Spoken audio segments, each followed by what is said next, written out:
महाराष्ट्र के जालना में दिव्यांगजनों ने परली के शिव भोजन केंद्र संचालक द्वारा एक दिव्यांग व्यक्ति के साथ मारपीट हुई। मारपीट के खिलाफ जोरदार प्रदर्शन किया। जिलाधिकारी कार्यालय के सामने बड़ी संख्या में दिव्यांगजनों ने अपनी आवाज बुलंद की। बता दें आपको, ये मामला परली स्थित शिव भोजन केंद्र में दिव्यांग व्यक्ति से मारपीट का है। इस घटना ने पूरे महाराष्ट्र को झकझोर कर रख दिया है। इस घटना के बाद राज्य भर के दिव्यांग संगठनों ने विरोध प्रदर्शन का ऐलान किया।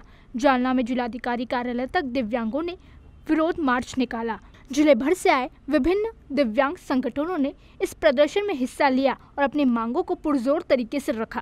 प्रदर्शनकारी दिव्यांगों ने शिव भोजन केंद्र संचालक का लाइसेंस रद्द करने की और दिव्यांग अधिकारी अधिनियम के तहत कारवाई करने की मांग की। परळी वैजनाथ तालुका बीड येथील आमचा दिव्यांग बांधव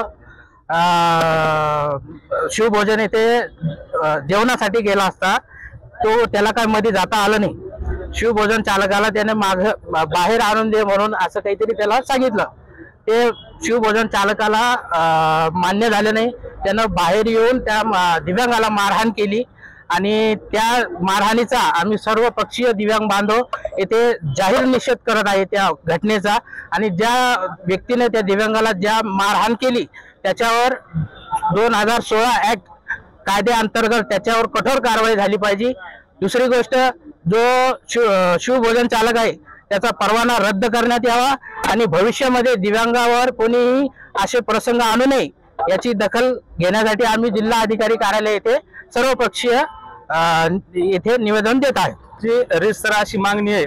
बीड जिल्हा परळी येथे एका दिव्यांगाला शिवभोजन करण्यासाठी जात असताना त्यांना मारहाण केल्यावर सर्व पक्षीय आम्ही असे कलेक्टरला निवेदन देणार आहे की त्या नराधमावर कारवाई झाली पाहिजे आणि 2000 कायद्याप्रमाणे त्या चालक शिवभोजनच्या चालकावर कारवाई झाली पाहिजे। त्याची परवाना रद्द झालं पाहिजे आणि आमच्या दिव्यांगाला न्याय मिळाला पाहिजे। एवढे आम्ही कलेक्टर ऑफिसला निवेदन देऊन निश्चित करणार आहोत। इस घटना ने राज्य भर में सरकार की योजनाएं और शिव भोजन केंद्र की निगरानी पर सवाल खड़े कर दिए हैं।